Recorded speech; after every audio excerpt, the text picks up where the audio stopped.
క్రీస్తునందు ప్రియ సహోదరులారా, జగద్రక్షకుడు మన ప్రభు అయిన యేసుక్రీస్తు నామంలో మీకు శుభములు. పరిశుద్ధ గ్రంథం బైబిల్ గ్రంథంలో నుంచి ఒక వాక్యం చదువుకుని దైవవాక్య ధ్యానం చేద్దాం. మత్తయి సువార్త గ్రంథము 2వ అధ్యాయం 1వ వచనం. రాజైన హేరోదు దినముల యందు యూదయ దేశపు బేత్లెహేములో యేసు పుట్టిన పిమ్మట ఇదిగో తూర్పు దేశపు జ్ఞానులు యెరూషలేమునకు వచ్చి, యూదుల రాజుగా పుట్టినవాడెక్కడ ఉన్నాడు? తూర్పు దిక్కున మేము ఆయన నక్షత్రము చూచి ఆయనను పూజింపవచ్చితిమని చెప్పిరి. దేవునికి స్తోత్రం. ఈ వాక్య వచనాలను ధ్యానం చేస్తూ ఉంటే యేసు ప్రభువు యొక్క పుట్టుకను గురించి ఈ వచనాలు మనతో మాట్లాడుతూ ఉన్నాయి. యేసు ప్రభువు ఈ భూమి మీద మానవుడిగా పుట్టినప్పుడు ఆయనను దర్శించినటువంటి వారిలో ఈ తూర్పు దేశపు జ్ఞానులు ఉన్నారు. ఈ జ్ఞానులు ఎవరు అని మనం సూచినప్పుడు తూర్పు దేశపు జ్ఞానులు అని మనకు తెలియపరచబడుతూ ఉంది. తూర్పు దేశాలలో నివసించినటువంటి ప్రజలు. కాబట్టి ఇక్కడ మనకు ఈ తూర్పు దేశాలలో నివసించినటువంటి ప్రజలు ఎవరు అని చెప్పానంటే ఆసియా ఖండంలో ఉన్నటువంటి దేశాలు. యేసు ప్రభు మానవుడిగా భూమి మీద ఉద్భవించేటప్పుడు యేసు జననాన్ని గూర్చినటువంటి సంగతులను, విశేషాలను ఈ సృష్టిలో ఉన్నటువంటి ప్రతి ఒక్క విషయము కూడా యేసు ప్రభు యొక్క పుట్టుకను గూర్చి తెలియచేసేదిగా ఉంటూ ఉన్నది. ఆకాశములోని నక్షత్రములు యేసు ప్రభువుని సూచిస్తూ ఉన్నాయి. ఆకాశములు దేవుని మహిమను వివరించుచున్నది. అంతరిక్షము ఆయన నీతిని బయలుపరుచుచున్నది. ఆకాశ నక్షత్రములు సహితం యేసు ప్రభుల వారి యొక్క జన్మమును గూర్చి ప్రకటించేవిగా ఉన్నాయి. ఇక్కడ తూర్పు దేశపు జ్ఞానులు యేసును దర్శించడానికి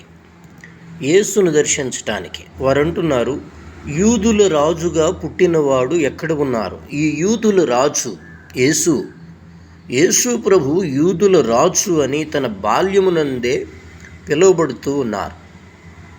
ఎందుకని ఆయన యూదుల రాజు అని అంటే పాపము లేని పరిశుద్ధుడు. యేసు ప్రభు పరిశుద్ధాత్మ వలన పుట్టినవారు, పాపము లేని పరిశుద్ధుడు. కనుక అట్టి పాపరహితుడైనటువంటి మనిషి కుమారుడు, దేవుని కుమారుడు యొక్క జననాన్ని గూర్చి ఇక్కడ ఈ తూర్పు దేశపు జ్ఞానులు ఆకాశ సూచనల ద్వారా దర్శించటానికి వారు ఉద్దేశించి ఉన్నారు. ఆకాశ సూచనలు, నక్షత్ర సూచనల ద్వారా వారు లోకరక్షకుడిని గుర్తిస్తూ ఉన్నారు. వారి వెదుకులాట రక్షకుని దర్శించేదిగా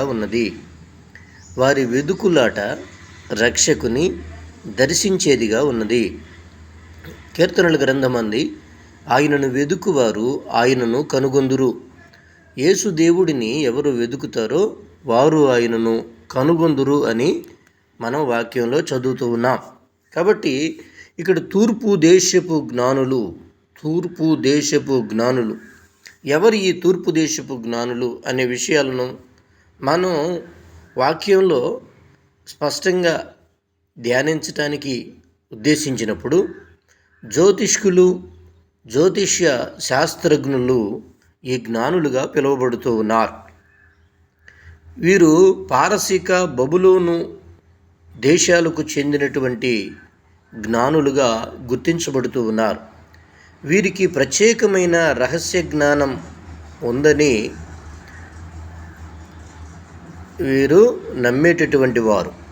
ఈ జ్ఞానులలో అతి శ్రేష్ఠులైన వారి మనస్సులో కూడా జ్ఞానం, మూఢనమ్మకం కలిసి ఉండేవి. యేసు ఈ లోకానికి వచ్చిన తరువాత మరో జాతికి, మతానికి చెందిన వారు ఆయన మహత్తును గుర్తించి ఆయన్ను ఆరాధించటానికి వచ్చినది ఇదే మొదటిసారి. తరువాత కాలంలో అలాంటి వారు గొప్ప సమూహాలుగా వస్తూ ఉన్నారు. క్రీస్తు శుభవార్త మనుషులందరి కోసము, ఆయనలో నమ్మకముంచిన వారందరికీ వారి జాతితో స్థితితో నిమిత్తం లేకుండా ఆయనే రక్షకుడు అని తెలియచేస్తూ ఉంది. కాబట్టి యేసు ప్రభు రక్షకుడు. మత్తయి సువార్త 28వ అధ్యాయం 18వ వచనంలో వాక్యం ఉంది, కాబట్టి మీరు వెళ్ళి సమస్త జనాలలో శిష్యులను చేయండి, తండ్రి కుమార పరిశుద్ధాత్మ పేరిట వారికి బాప్తిస్మం ఇవ్వండి అని ప్రభు చెబుతూ వచ్చారు. అంతే మాత్రమే కాకోకుండా దేవుని వాక్యం ఏముంటుందంటే, సర్వలోకానికి వెళ్ళి మీరు సమస్త జనులను నాకు శిష్యులుగా చేయుడి అని యేసు ప్రభు స్పష్టంగా తెలియచేస్తూ ఉన్నారు. ఎందుకని సమస్త లోకంలో ఉన్న మనుషులను శిష్యులుగా చేయాలి అని అంటే, మనుషుడు శిష్యుడు కావాలి. మనుష్యుడు శిష్యుడు కావాలి. శిష్యుడు అని అంటే గురువు వద్ద విద్య నేర్చుకుంటున్నవాడు. శిష్యుడు అని అంటే గురువు సమక్షంలో తన ఆధ్యాత్మికతను తాను వృద్ధిపరుచుకుంటున్నవాడు. ఇక్కడ గురువు ఎవరు? దేవుడే. శిష్యుడు ఎవరు? మానవుడే. దేవుడు అనే గురువు దగ్గర మానవుడు అనే శిష్యుడు విద్య నేర్చుకుంటూ ఉన్నాడు. ఈ విద్య ఏంటి? ఆధ్యాత్మిక విద్య. ఈ విద్య ఏంటి? మానవుల యొక్క మనస్సును మార్చే విద్య. మనుషుడికి దైవభక్తిని నేర్పించే విద్య. దైవభక్తి యొక్క సరైన నిర్వచనాలను, నిజమైన రూపాన్ని, ఆకారాలను దర్శింపచేసే విద్య. కాబట్టి తూర్పు దేశపు జ్ఞానులు ఆకాశములు నక్షత్రమును చూచి, ఏమిటి ఈ నక్షత్రం? ఈ నక్షత్రము ఏంటి? యాకోబులో నక్షత్రము ఉదయించును అని వాక్యం చెబుతోంది. యేసు ప్రభు పుట్టినప్పుడు ఆకాశములో ఒక నక్షత్రం పుడుతుంది. భారతీయ వేదాలలో కూడా, మన దేశ వేదములలో ఆకాశములో ఒక నక్షత్రం పుడుతుంది. లోకరక్షకుడు ఉద్భవించినప్పుడు ఆకాశములో నక్షత్రం పుడుతుంది అని యొక్క గంభీరమైనటువంటి సత్యాలు వ్రాయబడుతూ వచ్చాయి. అంటే లోకరక్షకుని యొక్క పుట్టుకను ఆకాశములోని నక్షత్రం సూచిస్తూ ఉంది. ఆ నక్షత్రం ఏంటి? ఆ లోకరక్షకుడు ఎవరు అని పరిశీలన చేసినప్పుడు, దేవుడు మొదట ఈ సృష్టిని చేసేటప్పుడు సూర్యుడును చంద్రుడును సృష్టించారు. సూర్య చంద్రులతో పాటు ఆకాశ నక్షత్రములను దేవుడు సృష్టించారు. ఆదికాండం 1వ అధ్యాయంలో ఈ వాక్య వివరణ అంతా స్పష్టంగా వ్రాయబడుతూ ఉంది. సూర్యుడు సృజించబడిన తరువాత, చంద్రుడు సృజించబడిన తరువాత ఆకాశంలోని నక్షత్రాలు ఎందుకు సృష్టించబడ్డాయి? సూర్యుడు, చంద్రుడు, ఆకాశంలోని నక్షత్రాలు ఎందుకు సృష్టించబడ్డాయి అని చెప్పి అనంటే, ఆకాశములోని నక్షత్రములు కాలములను, సమయములను సూచించటానికి సృష్టించబడ్డాయి. కాలములను సూచించేది నక్షత్రం, సమయాలను సూచించేది నక్షత్రం. అంత మాత్రమే కాదు, మానవుని యొక్క విమోచకుడును సూచించేది నక్షత్రం. మానవుడి యొక్క విమోచనను ఏ నక్షత్రం చూపిస్తూ ఉంది అనే విషయాలను మనము ధ్యానం చేస్తూ ఉన్నప్పుడు దేవునికి స్తోత్రం. దేవుని వాక్యం మనతో మాట్లాడుతూ ఉంది.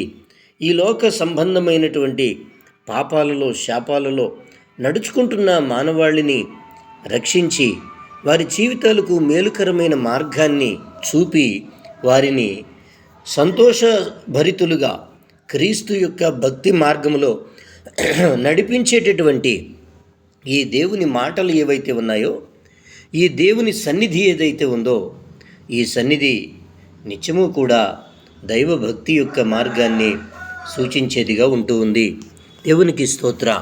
ఇక్కడ ఆకాశములోని నక్షత్రం ఒకటి ప్రకాశిస్తూ ఉంది. ఈ నక్షత్రం, ఆకాశములోని నక్షత్రం లోకరక్షకుడిని సూచిస్తూ ఉంది. హేరోదు రాజు యుద్ధకు తూర్పు దేశపు జ్ఞానులు వస్తూ ఉన్నారు. ఇక్కడ తూర్పు దేశపు జ్ఞానులు, ఈ జ్ఞానులు గొప్ప దేవుని యొక్క సంగతులను వెతుకుచున్నటువంటి వ్యక్తులు. దైవీకమైన సంగతులను వెతుకులాడుట వలన మనుష్యుడు తన యొక్క ముక్తిని కాంక్షించేవాడుగా ఉంటాడు. తన యొక్క కాలగతిని తాను కాపాడుకునేవాడుగా ఉంటాడు. కనుక ఆకాశములోని నక్షత్రమును వీరు మొదట గుర్తించారు. అది గొప్ప విషయం. ఇక్కడ గుర్తించడం అనంటే వెదకడం ద్వారా మాత్రమే అది సాధ్యం. దేన్ని వెతుకుతూ ఉన్నారు? లోకరక్షకుడిని గుర్చి వెతుకుతూ ఉన్నారు. కాబట్టి భగవంతుడిని వెతుకులాడేటటువంటి మనుషుడు ఏదో ఒక విధంగా ఆ దేవుడిని కనుగొనడానికి అనుగ్రహం పొందుతాడు. మొదట మానవుడి హృదయంలో, ఉద్దేశంలో మంచి ఆలోచన ఎప్పుడైతే కలిగి ఉంటాడో ఆ ఆలోచన అతనికి గొప్ప మేలు చేసేదిగా ఉంటుంది. ఇక్కడ ఒక నక్షత్రం ఆకాశంలో కనబడుతూ ఉంది. ఈ నక్షత్రము ఆ యొక్క జ్ఞానులకు త్రోవ చూపుతూ ఉంది, మార్గాన్ని చూపుతూ ఉంది.